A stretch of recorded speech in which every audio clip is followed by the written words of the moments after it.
I think Patrick Beverley and Russell Westbrook, the main asset they bring to a team is their energy. I think they bark a lot and they have the same high-octane energy that they bring to a team, but that's not what LeBron needs right now. LeBron needs players that can put the ball in the basket from beyond the arc, and D'Angelo Russell does that well enough. He's not Stephen Curry, he can't shoot like Stephen Curry, but he can shoot threes. Both of these guys, in my opinion, work perfectly for the Los Angeles Lakers. Overall, I think the Lakers roster got better, and in my opinion, I think they've become a legitimate playoff team. I think they will be able to comfortably make the playoffs. Now, the question of how far they will go in the playoffs is another can of worms because it hinges on two factors. Those two factors are the quality of competition in the West and the health of the roster.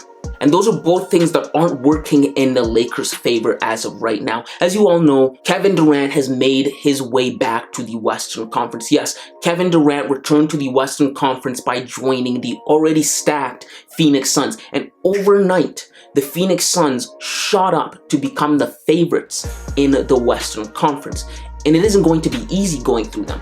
And furthermore, the Western Conference is also a conference that was already tough to begin with. The Denver Nuggets, in my opinion, have been the best team in the Western Conference all season long. And it doesn't look like they're about to slow down. A healthy Denver Nuggets team with Michael Porter Jr., Jamal Murray, and an MVP caliber Nikola Jokic is going to be very tough to get through. It's going to be very tough even for the Phoenix Suns. And I don't think they're going anywhere. They are solid. They have everything lined up for them to make a really good run at the championship this year. And there's other threats in the Western Conference. The Dallas Mavericks just got good.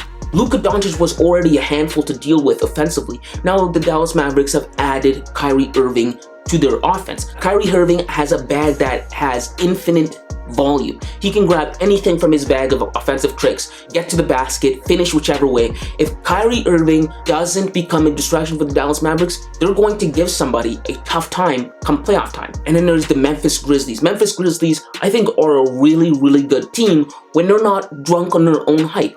If Ja Morant and Dillon Brooks get off their high horse and stop buying into their own hype, I think they're a really, really solid team. They're going to give somebody a run for their money in the playoffs, right? Like they did last year. They gave the Warriors a run for their money. They didn't beat them, but it was a tough win for the Golden State Warriors. And then there's also another young team in the Western Conference, the New Orleans Pelicans. Healthy Zion Williamson this year is averaging 26 points. The Pelicans are a different team when Zion Williamson's on the floor, evident by how you contrast how bad they were last year to how good they are this year. Once Zion Williamson comes back onto the roster, it's tough. It's going to be tough to get through them. Zion's a physical beast to get through. So that's not working in the Lakers' favor. And then there's the issue of health. As you all know, Anthony Davis, for the majority of his tenure with the Lakers, has been very injury prone. And you never know how long he's going to be able to play stretches of games. For all we know, he could be hurt tomorrow and we wouldn't even be surprised because it's just become the norm for Anthony Davis to be hurt. His nickname has become Street Clothes. And that could be a problem for the Lakers because he is an integral and focal point of this Laker roster. They need him. Like, they're not going anywhere without Anthony Davis. They need him to remain healthy.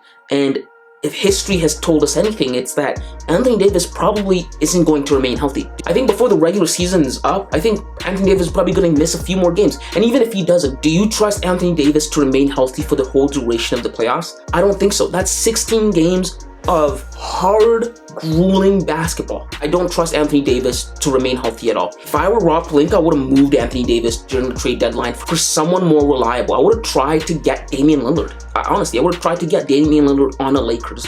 Maybe make something happen. But yes, that's where we are with this current Laker roster. I'm just happy because the Lakers have sucked the last 4 years, and I like watching LeBron play competitive basketball. I like watching LeBron play at a really high level. I love watching LeBron play for the title 8 years in a row, and this team at least puts them within range of making the playoffs. And as you all know, anything can happen in the playoffs. And so I think we should all be excited. I think this was a great win for the Lakers, and we'll see how this turns out, right? But this is definitely an improved roster from what they had just a few days. But yes, guys, those are just my thoughts on the Lakers during the trade deadline and their moves. If you like this kind of content, make sure to hit the subscribe button, leave a like, and until next time, kids.